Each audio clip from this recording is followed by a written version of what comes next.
오늘 말씀은 우리가 보통 편지에 대한 말씀으로 많이 나누는 이야기입니다. 그런데 저도 당연히 그리스도의 편지라는 제목을 정할 수 있었지만 이 편지의 마지막 이야기는 무엇이냐 하면 이 모든 것이 바로 하나님께서 은혜를 주셨다라는 것에 대한 고백이기 때문에 제가 만족은 하나님으로부터 나느니라의 이 5절의 말씀을 제목으로 삼았습니다. 여러분 삶에 혹시 내가 생각해도 참 자랑스럽고 뿌듯한 관계가 있으십니까?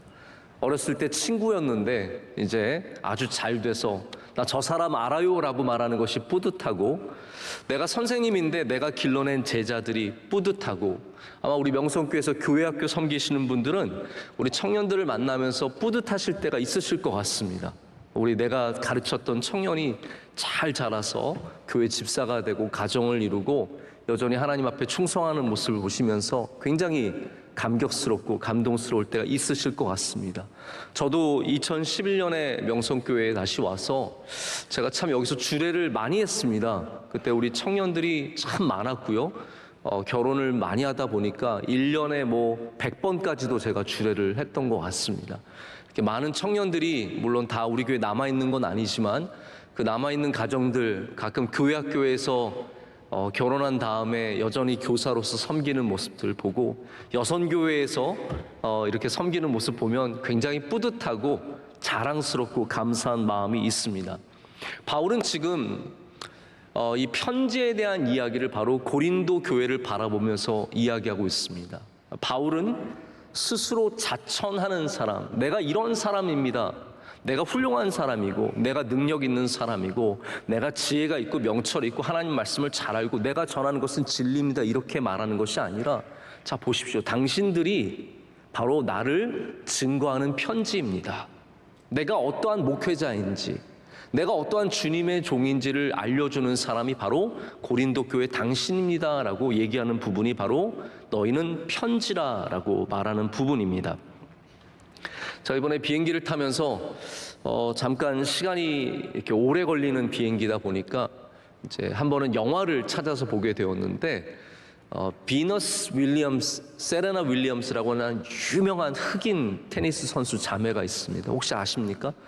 이 두 사람은 세계 랭킹 1위를 서로 주고받았고, 특별히 세레나 윌리엄스는 가장 오랫동안 세계 랭킹 1위에 있으면서 아주 여자 테니스계에 큰 족적을 남긴 두 사람입니다. 근데 이 두 사람을 누가 키웠냐 하면 사실은 아버지가 선수로 만들었는데요. 그 영화가 있었어요. 그 아버지와 이 두 자매에 대한 영화가 있었는데 제가 그걸 굉장히 재밌게 봤습니다. 이 영화가 또 그 아버지 역할로 나왔던 윌 스미스가 이번에 아카데미상에서 남우주연상을 받기도 했죠. 근데 이 영화 내용을 보면요, 이분들이 어디에 살았냐 하면 LA에도 가장 우범 지역인 컴튼이라는 곳에 살았습니다. LA에서 컴튼 하면은 거긴 정말로 가면 안 되는, 우리나라가 참 좋은 나라인 게요, 우리나라에서 야 그 동은 절대로 가면 안 돼 그런 데가 있습니까? 제가 알기로는 없거든요.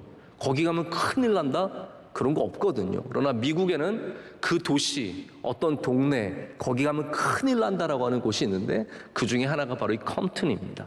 여기서 두 딸 기르는 이 아버지가, 딸은 훨씬 더 많았지만 이 두 자매를 테니스 선수로 키우려고 하는데 돈도 없죠, 백도 없죠, 도와주는 사람도 없죠. 이 두 자매가 테니스 치는 걸 비디오로 만들어서 미국에 있는 유명한 코치들에게 다 보냅니다. 근데 코치들은 다 이런 지하에 거절해요. 야, 돈도 안 내고 뭘 배우려고 그래. 왜냐하면 테니스는 여러분 아주 고급 스포츠입니다. 이게 반드시 레슨을 받아야 되고 그냥 운동신경만 있어서 하는 풋볼 같은 스포츠가 아닌 거예요. 이거는 철저하게 레슨 위주의 스포츠이기 때문에 아주 돈 많고 유력한 아이들이 하는 거거든요. 돈도 없는 너희가 어떻게 하겠냐라는 거예요. 근데 이 두 자매의 뛰어난 실력을 본 한 플로리다의 코치가 있었어요. 릭 마치라고 하는 그런 코치가 있었는데, 이 사람이 LA까지 날아가서 이 두 자매를 데리고 갑니다. 돈을 주고 집도 주고 내가 다 해줄 테니까 나중에 너희가 버는 돈의 15%를 나에게 주라.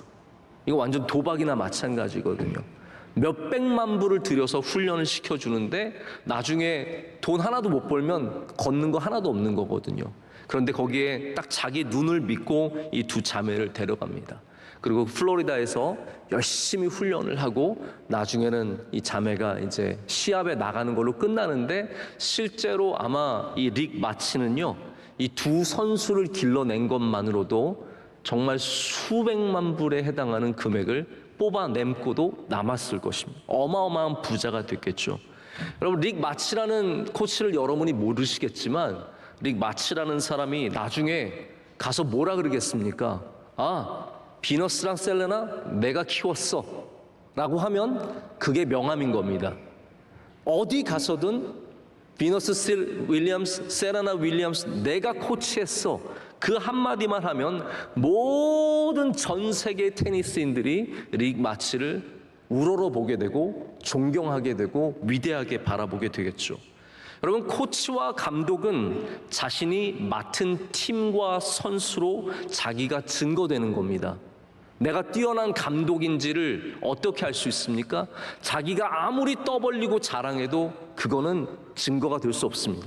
나 뛰어난 코치입니다. 나 뛰어난 감독입니다. 그게 증거가 안 돼요. 그러나 팀이 우승하고 선수가 잘 되면 그 사람은 훌륭한 감독이고 훌륭한 코치로 증명이 되는 것이죠.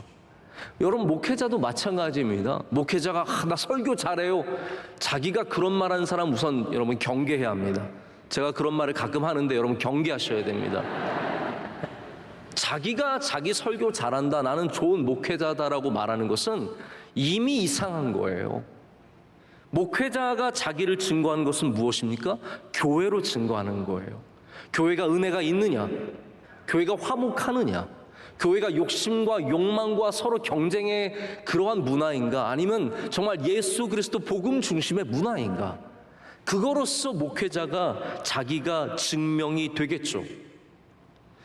여러분, 자식들은 마음대로 안 된다고 하지만 때로는 우리 부모님들 가운데 훌륭하게 자녀를 키워내시는 분들이 있습니다.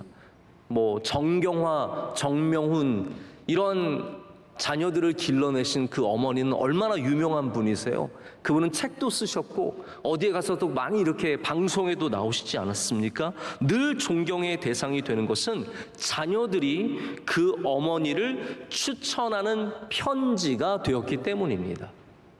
명성교회가 바로 우리를 추천하는 편지이며, 바울에게 고린도 교회는 바로 바울이 어떠한 주의 종인지를 보여주는 굉장히 중요한 편지가 된다라는 말입니다. 여러분, 편지가 제가 편지에 대한 말씀을 준비하면서 여러분께 이걸 꼭 말씀을 드리고 싶었어요. 편지라는 주제로 이 말씀을 정해서, 이 구절을 정해서 설교를 하다 보면 많은 분들이 그리스도의 편지를 사랑의 편지로 많이 말씀을 전하시는 경우가 생기는 것 같아요. 주님께서 우리를 사랑하셔서 우리에게 편지를 보내신다. 근데 여러분, 여기에 나온 편지는 러브레터가 아닙니다. 이거는요, letter of recommendation, 추천 편지입니다. 추천 편지. 초대교회에서 정당한 사역자들과 이단에 속한 사역자들을 구별할 수 있는 것이 무엇이 있었겠습니까? 바로 추천 편지예요. 누구에게 추천을 받아서 왔느냐? 누가 이 사람을 증명해주고 증거할 수 있느냐? 이게 굉장히 중요한 문제였거든요. 순진한 그리스도인들이 이상한 사람이 자기 괜찮은 사람이라고, 나 누구누구 안다고 자기가 하는 말을 듣고 그 사람을 쫓아갔다가 그 사람에게 돈을 바치고 시간을 주고 자기의 몸과 모든 것들을 다 바친 다음에 나중에 멸망의 길로 가는 일이 흔했다라는 거예요. 그래서 당시의 초대교회는 이렇게 누군가가 나를 추천해서, 누군가 나를 증거해서 편지를 보내주면 그 편지를 갖고 다녔습니다. 그래서 예를 들어서 바울이 그 편지를 가지고 다녔으면 고린도 교회에 도착해서 그 고린도 교회 사람들에게 보여주는 거예요. 보십시오, 난 이렇게 교회의 지도자들 베드로와 바나바와 뭐 안드레와 야고보와 이런 사람이 나를 다 추천해 줍니다. 나는 안전하고 확실한 사람입니다를 보여주고 이렇게 목회를 하게 된 겁니다.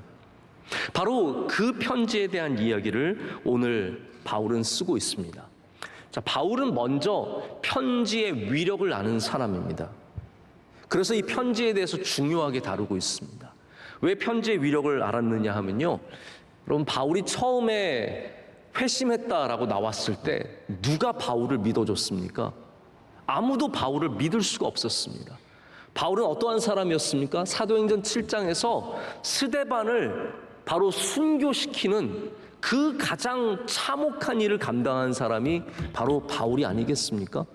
바울이 이렇게 아주 기독교를 말살하는 곳에 가장 앞장섰던 사람인데, 이 사람이 회심했다라는 것이 누가 증거를 해줄 수 있으며 그것을 어떻게 믿을 수 있겠습니까? 그래, 바울이 아라비아도 다녀왔지만 바울이 자기 고향 가서 거기서 그냥 죽어 지냈습니다. 거기서 수년을 머물고 있었습니다. 아무도 그를 상관하지 않을 때 누가 가서 바울을 데려옵니까?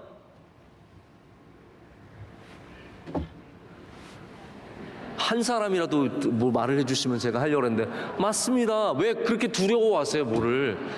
바나바예요. 바나바가 가서 바울을 데려오는 겁니다. 같은 밭이라서 도와준 게 아닙니다, 여러분.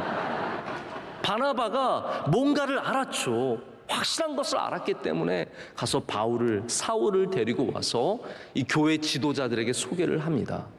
그래서 베드로에게, 예루살렘에 있는 교회 지도자들에게 가서 소개를, 믿지 않는 사람들에게 바나바라는 사람이 뭐가 돼요? 편지가 되는 거예요.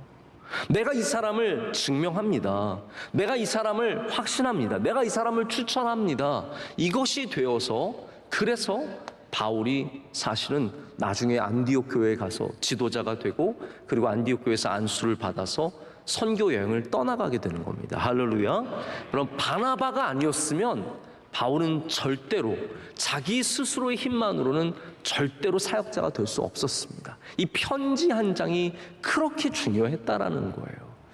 지금도 여러분, 한국에서 이제 여러 교회들이 저희 원로 목사님께 우리 교회 목사님을 좀 추천해 주세요, 이렇게 얘기를 합니다. 왜 그렇겠습니까? 원로 목사님 신뢰하시는 분들이 계시기 때문이죠. 원로 목사님이, 김삼환 목사님이 소개시켜 주시면 그분은 좋은 분이다 라는 그런 마음이 있으시기 때문에 많은 분들이 그렇게 추천을 받았고, 그래서 그렇게 가게 됩니다. 저에게 추천해 달라는 사람은 단 한 명도 없습니다. 왜냐하면 여러분, 제가 뭘 알겠어요? 제가 얼만큼 알겠습니까? 저는 아직 햇병아리, 50살의 햇병아리는 좀 심하지만 중병아리, 저는 아무것도 아닌 거예요.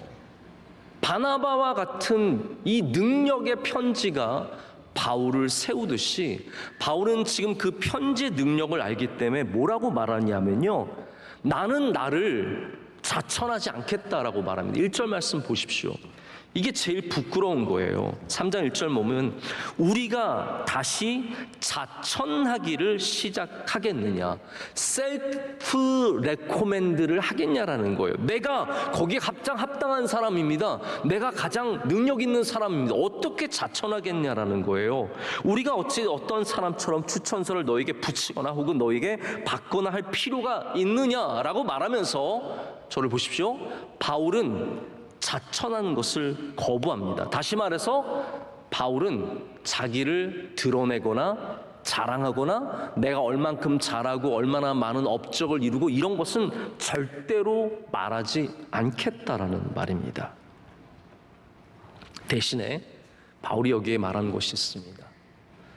나는 나를 자천하지 않습니다. 그러나 분명한 것은 고린도 교회 여러분, 당신들이 저를 위한 편지가 되어주고 있습니다 라고 말하고 있습니다. 이 말은 무슨 말이냐면요, 사람들이, 그 아가야에 있는 수많은, 이 소아시아에 있는 수많은 사람들이 고린도 교회 교인들을 보면서 무슨 얘기를 했느냐, 바울은 참 좋은 사역자다, 바울은 참 능력 있는 주님의 종이다, 바울은 인내심이 있다. 바울은 말씀의 능력이 있다.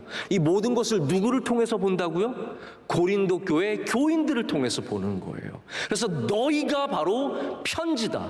너희가 나를 추천해주는 편지다라고 지금 굉장히 어떻게 보면 위로하고 격려하고 고마움을 표현하고 있는 것입니다. 여러분, 우리가 살아가다가 제일 낯뜨거운 경우가 언제 있을까요?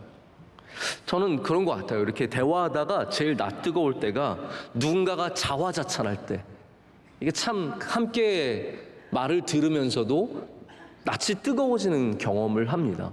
이 설교 시간에도 목회자가 올라와서 자화자찬하면은 참 그게 마음에 그게 걸릴 때가 참 많습니다. 여러분, 다른 사람들은 자화자찬해도 돼요. 왜냐하면 이 온 세상이 사실은 피하라는 곳 아닙니까? 자기를 드러내지 않으면 사람들이 인정해주지 않으니까 어디 가서 자화자찬 조금은 해야 됩니다. 나를 알려주기 위해서라도 얘기를 해야 됩니다. 하지만 우리 그리스도인들은 거기에 대한 약간의 거부감이 있습니다. 내가 이렇게 훌륭하고, 어떤 분들은 정말 자기의 훌륭함을 너무 말씀하시는 분들이 계세요. 내가 잘났고, 내가 얼마만큼 위대한 일들을 했고, 내가 해주면 다 되고, 내 업적은 무엇이고. 제가 아주 어렸을 때 저 결혼한 다음에 만난 한 커플이 있었는데, 이 남편과 아내 되시는 분들, 제가 미국에서 만났으니까 종종 깊은 만남을 갖죠. 저희 식사도 같이 하고 그런 경우가 있는데, 저희가 그분 부부를 만나는 거 굉장히 힘들어했어요. 저는 사람은 그렇게 많이 힘들어하지 않는데 이 두 분은 너무 힘들었어요. 왜냐하면 만나면 항상 저희에게 내가 누구를 알고 사람들은 그 이야기하는 거 참 좋아합니다. 내가 누구를 알고 누구와 가깝고, 내가 그분과 얼마 전에 전화를 했고, 내가 그래서 그분을 알고 있고, 얼마나 가까운 사이고, 내가 뭐 이메일도 주고받고 있고, 뭐 모든 분들, 제가 무슨 어떤 목사님 바로 내가 그분 아는데요, 어느 장로님, 내가 그분 이메일 지난번에 주고받았는데요, 무슨 말이 대화가 안 돼요. 다들 다 내가 괜찮은 사람이라는 거예요. 여러분, 기억하셔야 할 것이 있습니다. 자랑은 관계를 끊고 겸손은 관계를 이어줍니다. 우리 하나님 앞에서도 마찬가지입니다. 하나님 앞에서도 교만해지면 관계가 끊어지고 겸손해지면 관계가 깊어집니다. 똑같은 인간에게도 그렇고 하나님에게도 그렇습니다. 바울은 지금 모든 사람들 앞에 자기가 자랑하는 것이 아니라 바로 고린도 교회 이 사람들이 나의 자랑이 된다라고 말하고 있습니다. 나에게 추천 편지가 되어준다라고 말합니다. 그래서 2절 말씀 우리 함께 보시겠습니다. 2절 말씀 우리 다 함께 한 목소리 읽겠습니다. 너희는 우리의 편지라 우리 마음에 썼고 뭇 사람이 알고 있는 바라. 아멘. 바울이 누군가요? 바울이 어떤 일을 하나요? 바울은 어떠한 목회자입니까? 라고 물어본다면 고린도 교인을 봐라, 고린도 교회를 봐라, 이거라는 거예요. 가장 명확하고 가장 분명하고 가장 정확하게 말해줄 수 있는 사람들이 바로 고린도 교회 교인들, 바로 여러분이라고 말하고 있습니다. 이것이 고린도 교회 교인들을 향한 바울의 확신이며 자랑이며 감사인 것이죠. 여러분, 만약에 제가 우리 명성교회 교인들이 저의 추천 편지입니다 라고 말한다면 그것은 얼마나 큰 자부심이 되겠습니까? 여러분, 제가 해외에 종종 나가지 않습니까? 해외 종종 나가서 다른 교회들을 방문할 때가 있습니다. 그러면 그 교회에 꼭 우리 명성교회 출신 교인들이 계세요. 근데 제가 참 감사한 것은 95%, 아닌 경우도 뭐 한두 번 있었으니까요, 95%가 명성교회에서 오신 분들은 다릅니다. 명성교회에서 오신 분들은 너무너무 신앙생활 잘하고 예배생활 잘하고 목회자를 잘 도와주고 모든 것에 겸손하시고 얼마나 좋은지 모릅니다. 이 이야기를 많이 듣습니다. 어제 오셨던 김학진 목사님, 그 교회의 방송 담당자가 우리 권사님 아들이에요. 우리 명성교회 집사 부부예요. 그래서 그 둘이 미국에서 저한테는 연락도 안 하고 아주 잘 살고 있는데 우리 다 청년부 대학부 출신이고 자매는 또 저희 고등부 제자 출신이고 그런데 가서 너무너무 잘하는 거예요. 그러니까 김학진 목사님이 저를 처음 만났을 때도 목사님 저희 교회 명성교회 출신 그 방송부 섬기는 집사님인데 너무 좋습니다 하면서 좋아해 주시는 거예요. 명성교회가 저의 추천서인 거예요. 또 내일 오시는 목사님도 그 교회에 우리 교회 집사님 부부가 계세요. 그분은 양다리를 걸치셨어요.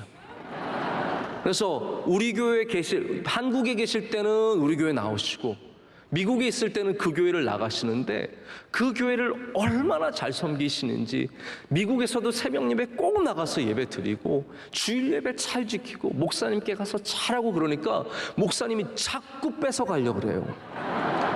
영구히 자기 교인으로 삼으려고 그래서 저랑 완전히 원수가 되려고. 아니, 우리 교회 집사님 지금은 서울에 계세요. 그 집사님이. 그래서 우리 교인이에요. 얼마나 감사한지 몰라요. 근데 그분이 그렇게 얘기하시면서 부러워하시는 거예요. 명성교회 교인들 너무 훌륭하시다고. 여러분 한 명 한 명이 우리 교회의 추천서입니다. 저의 추천사가 되어주시는 것이죠. 그렇기 때문에 우리는 바로 그러한 사명을 갖고 있는 사람이며 바울은 자기의 자랑이 아니라 내가 훌륭한 사람입니다 라고 말하는 것이 아니라 바로 목회로서 그의 목회의 산물로서 증거를 얻는 사람이 되는 것입니다. 여러분, 우리가 편지라는 사실은 굉장히 여러 면으로 중요한 의미를 갖고 있습니다. 제가 오늘도 외국에서 일하시는 한 굉장히 중요한 일을 하시는 분을 만나고 식사를 했는데 이런 얘기를 하시는 거예요. 외국에서 지금 한국은 브랜딩이 굉장히 약한 나라래요. 우리나라는 브랜드를 위해서 투자하는 것이 별로 없어서 한국이라는 이미지를 국가가 높인 것은 거의 없대요. 그리고 해외에서 한국이라는 이미지를 국가가 높이지 않았으면 누가 높였느냐? 손흥민이 다 높여놨대요. 이분 여자분인데도 그 이야기를 해요. 외국에서 많은 외국인들과 생활하면서 느끼는 게 뭐냐 하면 한국이라는 국가가 국격을 높인 것이 아니라 손흥민, BTS, 블랙핑크 그런 자매들도 아니죠. 네. 그런 여자분들이 우리나라 국격, 우리나라의 이 모든 브랜드를 만들어 간다는 거예요. 영국은 인종차별이 굉장히 심한 나라라고 합니다. 젠틀맨이지만 그 안에는 뿌리 깊은 인종차별이 다 있거든요. 미국도 당연하고요. 다 있는데 손흥민은 우선 사람이 다 괜찮은 거예요. 인물도 괜찮고 그 정도면 괜찮고 뭘 더 바라세요 여러분? 손흥민, 조인성 같은 애가 이렇게 축구하길 바랐어요? 현빈이 막 축구하길 바랐어요? 손흥민 정도면 축구선수로서 잘생긴 거예요. 키도 훤칠하죠. 그리고 뭐 득점왕을 했을 뿐만 아니라 잘 웃잖아요. 맨날 웃으면서 하고 참 친하고 친화력이 있고 가서 또 영어도 잘해요. 영어도 잘해가지고 말도 잘하고 그러니까 이 손흥민 한 명으로 모든 올라간다는 거예요. 한 명으로서. 그러나 또 반대로 우리나라 국격을 떨어뜨리는 사람도 있습니다. 이집트 피라미드까지 가서 자기 이름 새기고 오는 사람들. 차라리 영어로 새기세요. 하나킴. 꼭 한글로 김하나라고 쓰고 오셔야겠어요? 제발 명성교회는 쓰지 마세요 거기. 해외 가서 사기치고 사고 만들고 문제 일으키고 그런 사람들이 또 반대로 나라의 이름을 먹칠을 하는 것입니다. 자, 그래서 우리는 다 개인이지만 동시에 다 대표성을 갖고 있습니다. 우리는 다 한 명 한 명의 사람이지만 여러분 한 명 한 명이 어떤 거대한 공동체를 사실은 대표하고 있어요. 왜냐하면 우리 편지이기 때문이에요. 우리 그리스도인들에게 있는 가장 큰 딜레마가 바로 그겁니다. 나는 그냥 개인으로서 예수님 잘 믿고 그냥 편하게 살고 싶은데 사실은 내 한 명이 아무것도 아닌 내가 기독교를 대표하고 있어요. 여러분 안 믿는 집안에서 믿는 분 하나 있잖아요. 그 사람 한 명을 통해서 기독교를 다 판단합니다. 야 무슨 교인이 저래, 내가 집사님인데 뭐 제사 때 만나가지고 소주 한 2병 마시고 막 널브러져가지고 막 거기서 막 이상한 소리 하고 있으면 야 이거 봐라 집사가 저런다 그래요. 사람들이 나는 그냥 개인 한 명인데 그 개인 한 명을 통해서 기독교 전체를 판단해 버린다라는 겁니다. 이 편지라는 것이 여러분 얼마나 무서운 얘기인지 모릅니다. 우리 교회 미디어 쪽에서 아주 잘하시는 집사님 한 분이 계세요. 제가 그분과 이야기를 나누게 되었는데 이분 회사에 직원 한 명이 이제 지원을 했는데 인터뷰를 해보니까 자기가 직접 인터뷰를 하진 않았지만 교회에 아주 열심히 다니는 직원이고 그리고 주말에는 자기는 일을 딱 못한다고 딱 이렇게 끊었대요. 그래서 왜 그러냐 그랬더니 자기는 교회에 가서 방송을 섬겨야 되기 때문에 일을 못한다. 요즘 그 정도면은 아주 훌륭된 헌신된 사람이잖아요. 근데 문제는 뭐냐면 그래서 신나서 이 직원을 뽑았더니 이 직원이 회사에서 가장 까다롭고 가장 이기적인 사람이 되어서 가는 곳들마다 사람들 힘들게 하고 어렵게 한다는 거예요. 그래서 이분은 회사에서 뭐 이렇게 믿으라 그런 강요를 하지 않는데 많은 사람들이 참 교인이 저런다고 손가락질을 하는, 그래서 자기가 마음이 참 힘들었다고 그런 얘기를 해주시는 것을 제가 들은 적이 있습니다. 여러분, 이게 얼마나 어려운 일입니까? 여러분은 그리스도인 됨을 나타내셔야 합니까? 아니면 그렇기 때문에 감춰야 합니까? 여러분 한 명으로 다 판단하는데요. 어떻게 하실래요? 오늘 강사 목사님이 그 얘기하신 거 들으셨죠? 네, 직장에 있는 두 친한 직원이 서로 총동원주의를 데려가려고 밥 먹자. 그래서 서로 자기가 하고 싶은 말 하고 있었다는 거잖아요. 이번 주일에 뭐 하냐? 너 이번 일요일 날 아무것도 안 하면 나랑 같이 가자. 내가 한 번만 나오면 되고 내가 밥은 내가 사줄 테니까. 뭐 이래서 서로 그냥 총동원주의. 그러니까 왜냐하면 서로 교회 다니는 거 모르는 거예요. 아무리 가까이서 일하고 아무리 친해도 교회에 다니는 거, 그러니까 차라리 그게 나은 것인지 여러분 한번 스스로 판단해 보세요. 내가 그리스도의 편지이기 때문에 나는 그냥 조용히 살아야겠다. 나는 그냥 감추고 살아야겠다. 그것도 저는 그래서 오늘 강사님 말씀은 너무 이해가 가지만 좀 감추고 살아야 하는 분들도 있지 않을까. 그게 교회를 위해서 나은 것이 아닌가. 여러분 차에 다 십자가 있으세요? 위험한 분들은 좀 떼세요. 욕 많이 하시는 분들, 빵빵 많이 누르시는 분들, 추월 많이 하고 많이 끼는 분들 절대로 안 됩니다. 우리 원로 목사님 차엔 십자가가 없어요.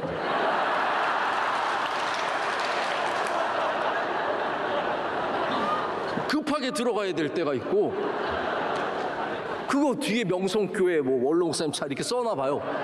어떻게 되겠어요? 사람들이 뭐라. 제 차도 없어요. 저는 예전에 십자가 이렇게 달고 다니다가 제가 한 가지 여러분께 고백할 게 있다면, 저도 원래는 십자가 다 늘 달고 다녔습니다.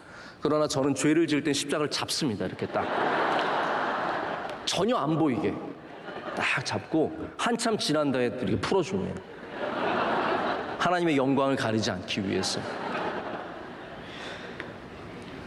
여러분, 우리는 한 명이죠. 난 한 명입니다. 근데 사람들은 우리를 한 사람으로 보지 않고 우리를 교회로 봅니다.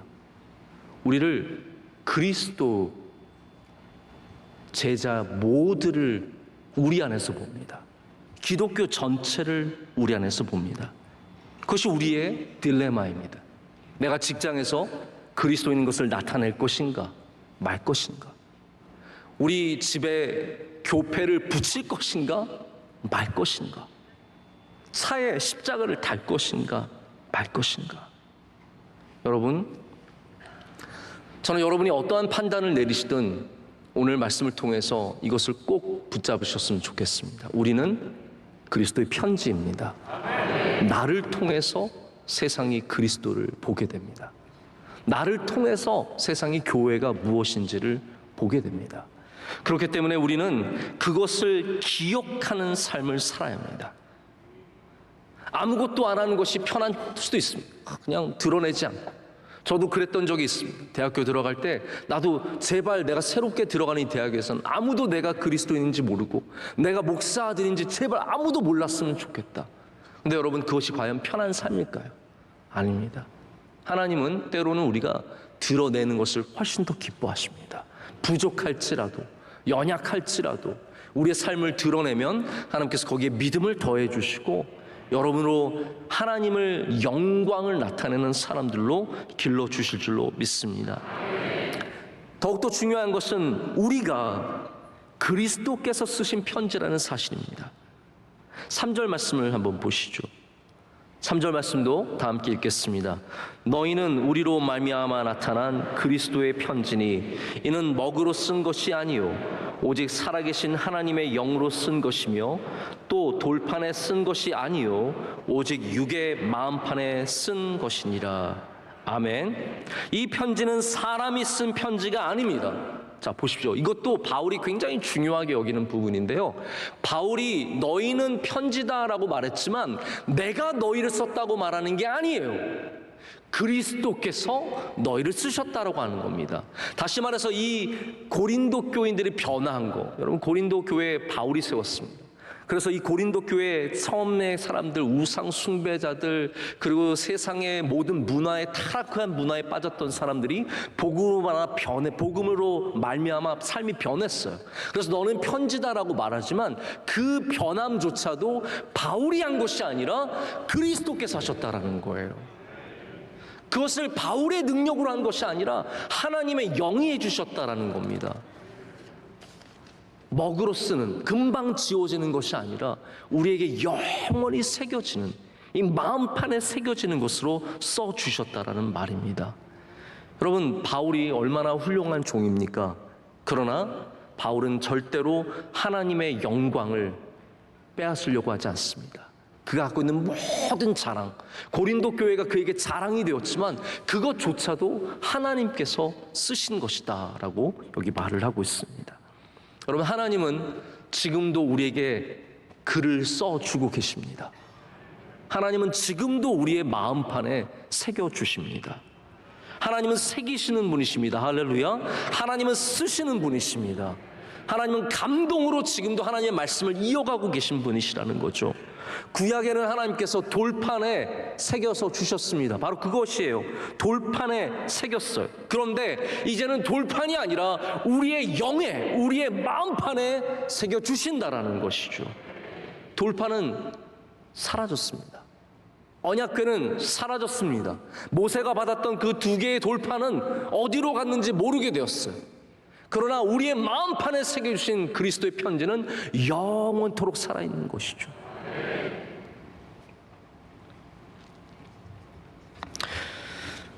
여러분, 우리가 아무리 좋은 편지지라도 하나님의 쓰신 것이 없다면 우리는 아무것도 아닙니다.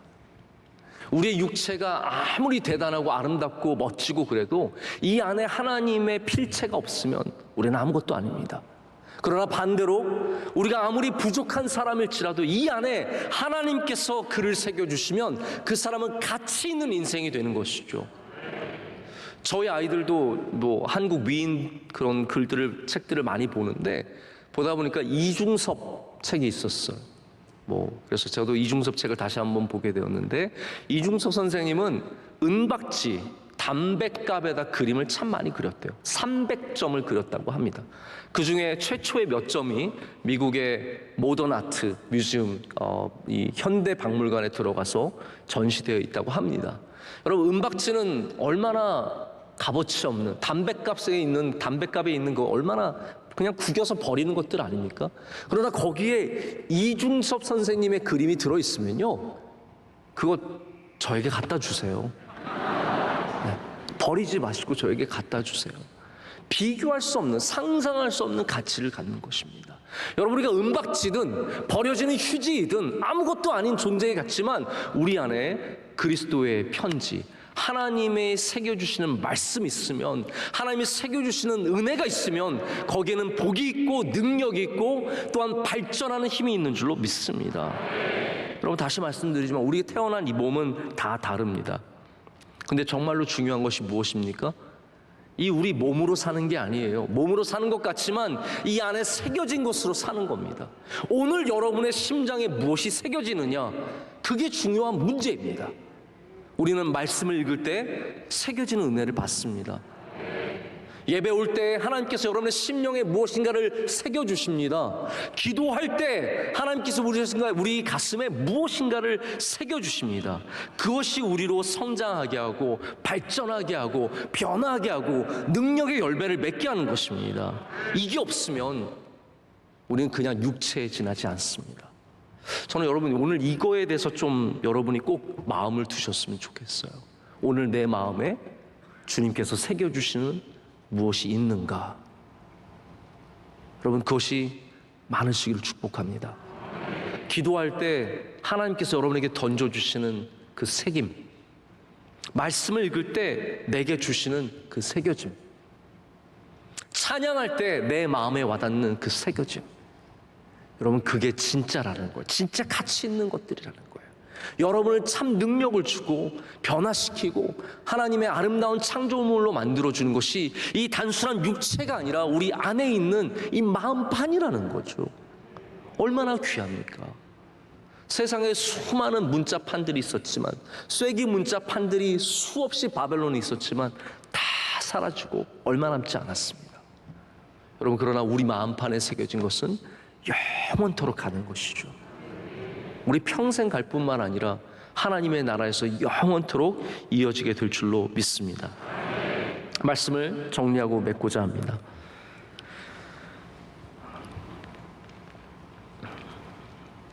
사도 바울은 오늘 5절에서 모든 만족함은 하나님으로부터 난다라고 하고 있습니다. 여러분 이 만족을 오늘의 상황에 조금 더 바꾸어 말하자면 자격이라고 할 수 있습니다. 이렇게 번역을 읽어드리겠습니다. 새 번역인데요. 우리가 이런 일을 할 수 있는 자격이 우리에게서 났다고 생각하지 않습니다. 우리의 자격은 하나님에게서 납니다. 자, 만족이라는 단어로 이해하면 굉장히 쉽지 않습니다. 그런데 자격이라는 단어로 이해하면 굉장히 이 문장은 분명해집니다. 바울은 자기의 자격이 자천, 내가 스스로 내가 자격이 있는 사람입니다 해서 나오는 것이 아니라고 말했습니다. 내가 자격이 있음을 보여주는 것은 당신들, 여기 고린도 교회 교인들이며 그 이유는 당신들이 나의 편지가 되어주기 때문이다 라고 말합니다. 근데 그 편지를 누가 쓰셨다고요? 그리스도께서 쓰셨고 하나님의 영이 써주셨다라는 겁니다. 그렇기 때문에 나의 자격은 내게 있는 것이 아니라 바로 하나님께 있다라고 말하고 있습니다. 하나님께서 주신 자격. 그래서 바울은 끝까지 겸손한 주님의 종의 길을 걷게 됩니다. 스스로를 높이는 자천의 길을 걷지 않았습니다. 그가 죽도록 충성하여 섬긴 교회가 바로 그의 편지라는 것을, 그래서 그들을 칭찬하였고 그들에게 고마움을 표현하며 더 나아가서는 이 모든 영광을 하나님께 올려드립니다.